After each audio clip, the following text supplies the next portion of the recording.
Hello friends, என்ன promo 3 பார்த்தீங்களா? அதுக்கு முன்னாடி கமெண்ட்ஸில் வந்து என்னை திட்டினவங்களுக்குலாம் வந்து நீலாவதி, ஹரி அப்படின்னு சொல்கிற ஃப்ரெண்டு சிஸ்டர்ஸ்லாம் வந்து நீங்கள் பதிலுக்கு கமெண்ட்ஸ் போட்டது எனக்கு ரொம்ப வந்துட்டு ஒரு எமோஷ்னல் சப்போர்ட்டாக இருக்குது. ரொம்ப தேங்க்ஸ் காய்ஸ். எனக்கு எப்படி சொல்கிறதுன்னு தெரில. ஆக்சுவலி ஏதோ இன்னைக்கு வந்து ஒரு 4 கமெண்ட்ஸ் பரவாயில்ல, கொஞ்சம் டீசெண்டாக இருந்தது. அதனால நான் டெலீட் பண்ணலை. கிட்டத்தட்ட ஒரு 4 நாளா, அதாவது எப்போ வந்து பாரு பக்கம் கேம் திரும்ப ஆரம்பிச்சதோ, கண்ல அடிபட்டு, அப்புறம் வந்து அந்த அக்ரெசிவ்னஸ், அந்த கேம் பிளே அப்படிலாம் அப்போலேருந்து போடுற வீடியோஸ் எல்லாமே வந்து அதுக்கு முன்னாடி வந்துட்டு இருந்தது.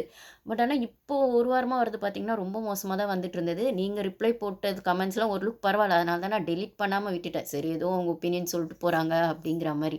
ஸோ அதுக்கே நீங்க போய் வந்து அந்த பதில் ரிப்ளை குடுத்தது வந்து எனக்கு ரொம்ப எமோஷனல் சப்போர்ட்டா இருந்தது. ஃபர்ஸ்ட் நான் அதுக்கு தேங்க்ஸ் சொல்லிக்கிறேன். எனக்கு பார்த்தோனே அழுகையே வந்துருச்சு.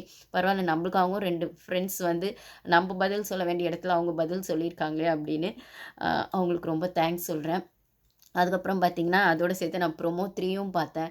அ பாரு பார்த்தீங்களா, எப்படி அழுதாங்க பார்த்தீங்களா? அதான் நிஜமாவே நான் சொல்றேன். ஸ்டார்ட்டிங்லேருந்தே அந்த வீட்ல பாருவும் திவாகருக்குள்ளேயும் சண்டை வந்திருக்கு. பாருவும் பேசியிருக்கா. 2 நாள் முன்னாடி கூட திவாகர் வந்து பாரு உன் கேம் இப்படி இருக்குன்னு சொன்னதெல்லாம் நம்ம பார்த்தோம். இருந்தாலுமே நான் எப்பயுமே சொல்றது தான். ஒவ்வொரு சீசன்லயும் போன சீசன்லயும் நான் சொல்றது தான். அந்த வீட்ல சாஞ்சிக்கிறதுக்குன்னு ஒரு தோள் எல்லாருக்குமே வேணும். அது அப்பார்ட் ஃப்ரம் தி கேமா இருக்கணும். அது அந்த கேம் பெர்ஸ்பெக்டிவ்ல அங்க பேசுற விஷயங்களா இருக்கலாம், நாமினேஷன் பேசுற விஷயங்களா இருக்கலாம், எதுவா வேணா இருக்கலாம். அதையும் மீறி எனக்கு இன்னைக்கு இப்படி தோணுச்சு. எனக்கு இன்னைக்கு இந்த கேம் இப்படி போச்சு. இந்த கேம்ல நான் இத ஃபீல் பண்ணேன். இந்த டாஸ்க்ல நான் இத ஃபீல் பண்ணேன். இல்ல இன்னைக்கு இவங்க என்கிட்ட இத பேசினாங்க. எனக்கு இப்படி ஃபீல் ஆச்சு. அப்படின்னு நம்மள ஜட்ஜ் பண்ணாத ஒருத்தங்க கிட்ட நம்ம பேசணும்னு நெனைக்கிற ஒரு கம்ஃபோர்ட் ஜோன் இருக்குல்ல. அது கண்டிப்பா ஒருத்தருக்கு ஒருத்தராச்சும் கண்டிப்பா அந்த வீட்ல யாருக்காச்சும் கண்டிப்பா ஒருத்தராவது இருக்கணும் சாஞ்சுக்கிறதுக்கு தோள் அப்படின்னும்போது, அதுக்குள்ள நீங்க கன்னிங்கா பிளான் பண்ணிக்கோங்க. குரூப்பிசம் பண்ணுங்க, ஃபேவரட்டிசம் பண்ணுங்க. அது வேற. ஆனா ஜட்ஜ் பண்ணாம அந்த நிமிஷம் நம்மளுக்கு தோன்ற ஃபீலிங்ஸ வென்ட் அவுட் பண்றதுக்கு ஒரு ஆள் அந்த வீட்ல வேணும்னா, அப்படிதான் திவாகர் கூட போய் கனிகிட்ட பேசிருவாரு, சபரி கிட்ட பேசிருவாரு. அங்கங்க உட்காந்து திடீர்னு விக்ரம் கிட்ட போய் பேசுவாரு. போன வாரம்லாம் சபரி கிட்டலாம் கூட பேசிட்டு இருந்தாரு. அந்த கேப்டன்சி விஷயம்லாம் வரும்போது, "உன் மேல தப்பில்ல சபரி. அது கேம் அப்படிதான்" அப்படின்னு சொல்லிட்டு. ஆனா பாரு வந்து பேசுற ஒரே இடம் பார்த்தீங்கன்னா, ஒண்ணு திவாகரா இருக்கும், இல்ல கமருதீனா இருக்கும். கமருதீன் கிட்டயே இப்போ 3 வீக்ஸா தெரியும். அவர் இங்கேயும் டான்ஸ் ஆடுறாரு, அங்கேயும் டான்ஸ் ஆடுறாரு. நம்பி பேச முடியல அப்படின்னும்போது, அவ ஃப்ரைடே எபிசோட்ல இது எத்தன பேர் லைவ்ல பார்த்தீங்கன்னு தெரியல. ஃப்ரைடே எபிசோட்ல கேமரால அவ பேசிட்டு இருப்பா. அந்த வேக்கப் சாங்லாம் போட்டு இது பண்ணதுக்கப்புறம், அது ஒரு நல்ல சாங் அந்த லைன்ஸ. அவ டெய்லி வர்ற சாங்ல வேக்கப் சாங்லேருந்து ஒரு லைன் புடிச்சுக்குவாங்க. அவளுக்கான அன்னைக்கு ஒரு லெசன் லேர்ன்ட்டா, அன்னைக்கு அந்த லைன்லேருந்து ஒரு கிரிப்பா, அந்த கேம்க்கான ஒரு ஹோல்டா ஒண்ணு எடுத்துக்குவா, டெய்லி வேக்கப் சாங்ல. அப்படியே அன்னைக்கான ஒரு விஷயம் ஏதோ ஒரு லைன் வரும். அப்போ வந்து "காலை சுத்தும் பாம்பு நீ வேணா போடா" அப்படிங்கிற மாரி ஏதோ ஒரு லைன் வரும். அது நல்ல சாங், எனக்கு மறந்து போயிடுச்சு. ஸோ, அத வந்து அவ கமருதீனா மீன் பண்ணிட்டு, "எனக்கு நீ வேணா போடா, இனிமே நான் கேம் ஆடுறேன். நான் ஃபர்ஸ்ட் வீக்லேருந்து வந்து நானும் திவாகர் அண்ணனும் தானே இந்த கேம் ஆடினோம். நடுவுல தானே நீ வந்த. நீ அப்படியே போயிரு. நீ தேவையில்ல. அதே மாரி நானும் திவாகர் அண்ணனுமே எங்களுக்குள்ள இருக்கிறத நாங்க ஷேர் பண்ணிக்கிறோம். கேம் பத்தி பேசிக்கிறோம். அதே மாரியே நான் ட்ராவல் ஆயிக்கிறேன். நீ நடுவுல வந்தவன் நடுவுலயே போயிடு. எனக்கு தேவையில்ல நீ. நான் இனிமே என் கேம தான் ஃபோக்கஸ் பண்ண போறேன். எப்பயாவது ஏதாவது பேசணும்னா, நான் பழைய மாரி திவாகர் அண்ணன்கிட்டயே பேசிட்டு நான் பண்ண போறேன்" அப்படின்னு அந்த பாத்ரூம்ல இருக்க கேமரா முன்னாடி அவ மனசுல இருக்கிறத பதிவு பண்ணுவா. அத கேட்டுட்டு தான் பிக் பாஸ் டீம் என்னமோ தெரியல, திருப்பி இவங்க வந்து பழைய மாரி 2 பேரும் அந்த அந்த பாரு பொண்ணு எப்படியாவது நீங்க அழ வச்சு பார்க்கணும். எவ்ளோ ஸ்ட்ராங்கா எவ்ளோ அடிச்சாலும் ஸ்ட்ராங்கா எழுந்து வராளே! அவள எவ்ளோ தான் அடிக்க முடியுமோ அடிச்சு பார்க்கலான்ற வீக்கெண்ட் எபிசோடா தான் நான் இந்த 2 நாள் வீக்கெண்ட் எபிசோடா அவள பார்க்குறேன். ஸோ, அவ அந்த கேமரால சொன்னதையே ஒரு விஷயமா வச்சுக்கிட்டு திவாகர வந்து இந்த வாரம் எவிக்ட் பண்ணதாகட்டும், அதுக்கு 1000 காரணங்கள் இருக்கட்டுங்க. அவர் சரின்னுலாம் நான் சொல்லல. ஆனா பாரு பெர்ஸ்பெக்டிவ்லேருந்து பார்த்தா, அவ பேசுறதுக்கான ஒரே ஆள் இப்பத்திக்கு கமருதீனும் இல்ல. இப்பத்திக்கு திவாகர் மட்டும் தானா, திவாகர் சண்டைய கூட அவகிட்ட போட்டுருக்கட்டும்.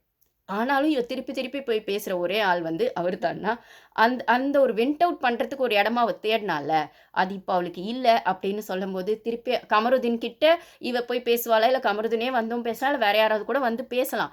ஆனா, அது திருப்பி இவள அந்த நிமிஷம் பேசிட்டு பின்னாடி போய் பேசுற வேற வேற விதமா தான் அது மாறுமே தவிர, இவளுக்கான ஒரு ட்ரஸ்ட் ஜோனா அது இருக்காது. கம்ஃபர்ட் ஜோனா அது இருக்காது அப்படின்னு சொல்லும்போது, அந்த பொண்ணு உடைஞ்சு அழறத பார்க்கும்போது கஷ்டமா இருந்தது. இந்த இந்த 2 நான் எப்பயுமே சொல்றது தான். போன வாரம்லாம் அவள அடிக்கும்போது கூட, அவ ஒரு நைட் நீங்க எத்தன பேர் கவனிச்சீங்கன்னு தெரியல. எவ்ளோ அடி வாங்கினாலும் அந்த கேம்ல, ஒரு நாள் நைட் அவள் தூங்கி எழுந்தால் மறுநாள் ஃப்ரெஷ்ஷாக டேவை ஸ்டார்ட் பண்ணுவா, புது எனர்ஜியோடு வருவா. அவள் அன்னைக்கு அந்த தூங்கிட்டு அவளை தன்னை ஹீல் பண்ணிட்டு வர அந்த ப்ராசஸிங் மைண்ட் இருக்குல்ல, அது செம்ம எனர்ஜியாக இருக்கும், வேற லெவல் எனர்ஜியாக இருக்கும். அந்த மாதிரி அவள் வந்துருவான்னு நான் எப்பயுமே நம்பவே இந்த 4 வாரத்தில் அவளை நான் அப்சர்வ் பண்ணதில்ல.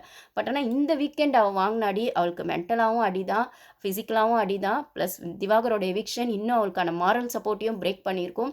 அவள் இதுக்கப்புறம் அந்த கேமை எப்படி ஃபேஸ் பண்ண போகிறாங்கிறது தெரியல. கடவுள் புண்ணியத்தில் வச்சுட்டாங்க, எழுந்து வந்துட்டா ஓகே. ஆனால் அவள் எழுந்து வந்தால் இன்னும் டபுள் மடங்கு அடிக்க தான் அந்த வீடு அவளுக்கு அதுக்கான விஷயத்தை பண்ணுறதுக்கு தான் தயாராக இருக்குது அப்படின்னு சொல்லும்போது, நீங்கள் அந்த அரோரா விஷயத்தில் வச்சு அவளை ரொம்பவே வந்துட்டு அவளோட கேரக்டர் அசாசினேட் பண்ணி உங்கள் புத்தியில் தான் தப்பு இருக்குன்னு சொன்னதெல்லாம் ரொம்பவே ஓவர்.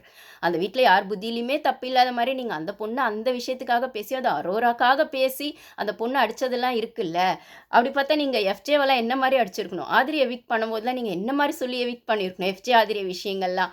அப்புறம் துஷாரை சொல்லும்போது நீங்கள் என்ன மாதிரி சொல்லி எவிக்ட் பண்ணியிருக்கணும்? அதெல்லாம் சொல்லாமல் இப்போ எடுத்துகிட்டு வந்து அந்த வேர்டெல்லாம் சொல்லி அந்த பொண்ணை சொன்ன விதம் இருக்குல்ல, அப்போ அந்த மாதிரி அந்த பொண்ணை கேரக்டர் அசாசினேட் பண்ணும்போது ஏற்கனவே அந்த பொண்ணுக்கு ஹேட்டர்ஸ் இருக்கும்போது அது வெளியிலையும் பெருசாக போகுது. உள்ளேயும் அந்த பொண்ணுக்கிட்ட ஆல்ரெடி எவனும் வந்து பேச மாட்டான், எவளும் வந்து நம்பி பேச மாட்டா அப்படின்னு சொல்லும்போது கனி மாதிரி இருக்கிற ஆளுங்க, அப்புறம் வந்துட்டு அந்த சுபிக்ஷா மாதிரி இருக்க ஆளுங்களாம் பாரு கூட சேராதுன்னு வியனாக்கிட்ட சொல்லுது. அப்புறம் அந்த வக்ர விக்ரம் அப்படிலாம் இருக்கும்போது ஹோஸ்டே இப்படி சொல்லிட்டார் அவரை பற்றி, இல்லை ஹோஸ்ட்டுக்கே இப்படி தான் அவளை பற்றி ஒரு நினப்பு இருக்குது. அப்போ நம்மளும் இவகிட்ட பேசினா நெகட்டிவாக போயிடும், நம்மளும் இவ கூட பழகினா இப்படி போயிடுவோம். ஏன் என்ன ரிவ்யூவர் நான் அவளை பற்றி பேசும்போது எனக்கு வர கமெண்ட்ஸ் ஆகட்டும் அப்படி இருக்கும்போது அந்த இடத்துல இருக்க அந்த பொண்ணோட மனநிலைமையை பார்க்கும்போது அவள் எப்படி இதுலேருந்து வருவான்னு எனக்கு தெரில. வந்தால் நல்லாயிருக்கும். அகெயின் அது அவளோட சாய்ஸு. அவளை கிட்டத்தட்ட அவளை பைத்தியம் ஆக்காமையாவது அந்த வீட்டிலேருந்து அமுச்சிருங்கடா.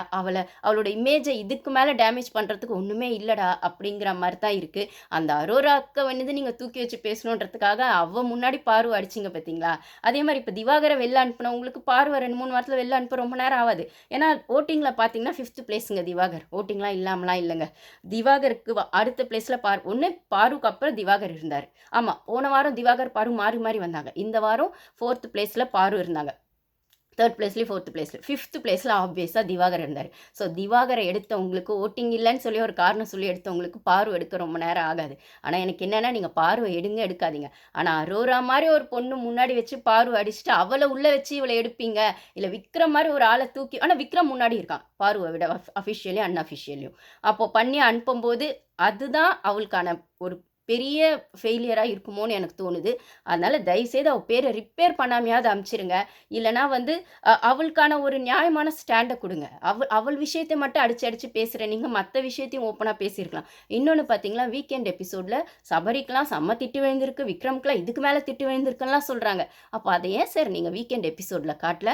ஏன் சபரி கௌரவம் போய்டும்னா, இல்லை விக்ரம் மரியாதை போய்டும்னா, இல்லை கனியக்கா பொய்ஷி வெளில தெரிஞ்சிடும்னா? அப்போ அவ்வளோ டீமுக்குள்ளே திட்டுறீங்க, அது வெளியில் வராமல் திட்டுறீங்கன்னா, இந்த பொண்ணை மட்டும் ஊருக்கே தெரிகிற மாதிரி எல்லாருக்கும் ஒரு சிஸ்டம் அனுப்பிச்சிருந்தாங்க. ஒரு பொண்ணு பேர் கெட்டு போகுதுன்றது தெரியல, ஆனால் விக்ரமெல்லாம் திட்டும் போது மட்டும் அவர் வீட்டில் பார்க்குறாங்க, ஃபேமிலி பார்க்குறாங்கன்ற மாதிரினா அதை தான் நானும் கேட்குறேன். சபரி பேர் கெட்டு போனால் உங்களுக்கு பிரச்சனை, கனி பேர் கெட்டு போகாமல் இருக்கணும்னு யோசிக்கிறீங்க. வக்ர விக்ரம்னு சொன்னே அவங்க அம்மா அப்பா ஃபீல் பண்ணுவாங்கன்னு. இப்போ இந்த பொண்ணு விஷயத்தில் ஃபிசிக்கலாகவும் மென்டலாகவும் எமோஷ்னலாகவும் மாரலாகவும் அந்த பொண்ணு இவ்வளோ அடிச்சிருக்கீங்க 2 நாளாக. அதுக்கு பத்தாத்துக்கு அந்த பொண்ணு வெண்ட் அவுட் பண்ணுற இடத்துக்காக இருக்கிற திவாகரையும் இப்போ எலிமினேட் பண்ணி அனுப்புறீங்களா? சுற்றி இருக்க அந்த வீடு இப்போ அவளை எப்படி பார்க்கும்? அதையும் ரிவ்யூவர்ஸ் என்ன சொல்கிறாங்கன்னா, பார்வால் தான் திவாகர் எவிக்ட் ஆனார். எனக்கு புரியல. அப்போது துஷாரா அரோராவால் தான் எவிக்ட் ஆனார்னு சொன்னால் ஒத்துக்கிறீங்களா? இல்லை அதுக்கு தானே அந்த சண்டையே வந்துச்சு. அரோராவும் பாரு சண்டை வந்ததுக்கு காரணமே முக்கியமான காரணம் அதுதான். துஷார் அதனால் போனான்னு சொல்லி பரசலாக பேச்சு வரும்போது தான். அப்போது திவாகர் போனது வேறு ரீசன். திவாகர் நிறைய இடத்துல லூஸ் ஸ்டாக் விட்டுருக்காரு, வாயை விட்டுருக்காரு. அப்புறம் அந்த கேஸ்ட் திவாகர் வினோத்னு வர இடத்துல வினோத் கேமை ஹைலைட் பண்ணுறதுக்காகவா, இல்லை வினோத் கேம் டவுன் பண்ணுறதுக்காகவான்றதை நம்ம வெயிட் பண்ணி தான் பார்க்கணும். ஒரு சிஸ்டர் கேட்டிருந்தாங்க, அப்போது வினோத் டவுன் பண்ணுறதுக்காக கூட இருக்கலாம். ஆமாம், துரத்தி ஒரு திவாகர் பின்னாடி போய் தான் கண்டென்ட் கொடுத்தார் வினோத். இப்போ திவாகர் இல்லைன்னா இவர் எதை வச்சு ஆடுவாருன்னு ஒரு விஷயம் இருக்குன்றது இன்னொன்னா இருக்குது. இல்லை வினோத் தப்பாக பேசினதுனால கேஸ்ட் விஷயம் பேசினதுனால தான் அது போச்சு வெளியில் அப்படின்னா அது எதுவாக வேணா இருக்கட்டும். அவர் எலிமினேட் ஆனதுக்கு அவர் தான் காரணம், பாரு காரணம் கிடையாது. இன்ஃபேக்ட் அவர் எலிமினேட் ஆகி வெளில போயிடுவார், அவர் விஷயத்தை அவர் பார்த்துக்குவார். ஆனால் உள்ளேருந்து இன்னும் பாரு அடி வாங்க போகிறாங்களா, இல்லை வாங்கின அடிக்கு பதில் எப்படி கொடுக்க போகிறாங்க அப்படின்னும் போது பாரு அழுக்கிறது. ஏன்னா இன்றைக்கி எபிசோட் நான் ஃபுல்லாக பார்ப்பனான்னு கூட எனக்கு தெரியல. நேற்று அடித்தது இன்றைக்கி அடிக்கிறது. அந்த பொண்ணு நேற்றுவே வந்து தன்னை சுற்றி இவ்வளோ ஒரு வெஞ்சன்ஸ் இருக்குன்னு தெரிஞ்சு அந்த ரெஸ்ட் ரூமில் போய் அழுதப்போ அப்போ கூட வந்து அந்த சபரி என்னங்க சொல்கிறான், இப்போயாவது நீ தெரிஞ்சிடான் வேணும்னு அடிக்கல, நீ வேணும்னு அடிக்கல, அவளுக்கு வலிச்சதில்ல, அவளுக்கு கண்ணு வீங்கி போயிடுச்சுல்ல, அது அந்த விஷயம் ஆக்சிடென்ட்டாவே இருக்கட்டும். ஆனா, நீ கால்ல மிதிச்சது அவளுக்கு வலிச்சிருக்கும்ல. கீழ தள்ளி விடும்போது அவருக்கு கையிலயோ, கால்லயோ அடிபட்டிருந்தா, அது அவ கீழ விழும்போதே அவங்க வீட்டு ஆளுங்க பார்த்து எவ்ளோ ஃபீல் பண்ணியிருப்பாங்க. அவங்க அம்மாவோ, அக்காவோ, அவங்க கூட பொறந்தவங்களோ எவ்ளோ ஃபீல் பண்ணியிருப்பாங்க. ஒண்ணுமே இல்லாம மேனேஜர் போஸ்ட்ட ஒருத்தன் விட்டான் கோழ மாதிரி, அதுக்கும் அவங்க அப்பா, அம்மா பார்த்து அழுவாங்கன்னா, அந்த பொண்ணு இந்த வாரம் வாங்குன அடிக்கு அவங்க வீட்ல எவ்ளோ அழுவாங்க, இல்ல அவங்க வீட்ல எவ்ளோ ஃபீல் பண்ணுவாங்க. பத்தாக்குறைக்கு அந்த பொண்ண நீங்க வந்து அந்த அடல்ட் கன்டென்ட் விஷயத்துல அசிங்கப்படுத்திட்டீங்க. அவ புத்தியில தான் தப்பு இருக்கு அப்படின்னு சொல்லிட்டு. ஆனா இன்ஸ்டாகிராம்லலாம் எல்லாம் போட்டாங்க. அந்த அரோரா தான் அத பண்ணுச்சு. அது வேணும்னு தான் பண்ணுச்சுன்னு. அதே மாரி லைவ்லயும் அவ நெறைய டபுள் மீனிங் பேசுறா. அதான் ஃபர்ஸ்ட் வீக்லேருந்து அவ பேசிட்டே ஏங்க அப்பட்டமா ஒரு பொண்ணு வாரம் ஒரு பையன் கூட தாங்க சுத்திட்டு இருக்கா. அப்ப அப்படியே ஒரு பொண்ணுக்காக நீங்க இந்த பொண்ண இப்படி மட்டமா பேசுனது அதாவது நீங்க என்ன சொல்ல வரீங்கன்னா, அரோராவ தூக்கி வைக்கிறது கூட அப்புறம். எங்க ஷோல நாங்க எத்திக்ஸோட தான் ஷோ நடத்துறோம். எங்க ஷோல வந்து தப்பா சொல்றதுக்கு எதுவுமே இல்ல.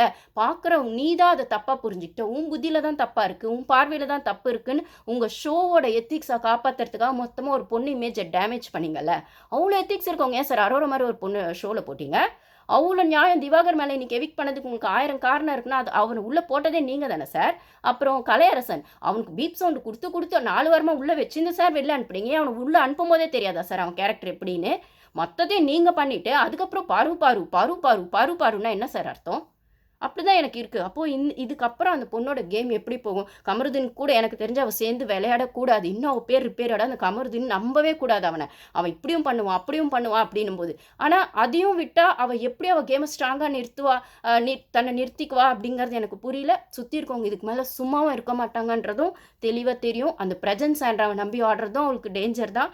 அவ எப்படி இந்த கேம ஹேண்டில் பண்ண போறான்னு தெரியல. Let's hope for the best guys. Thank you.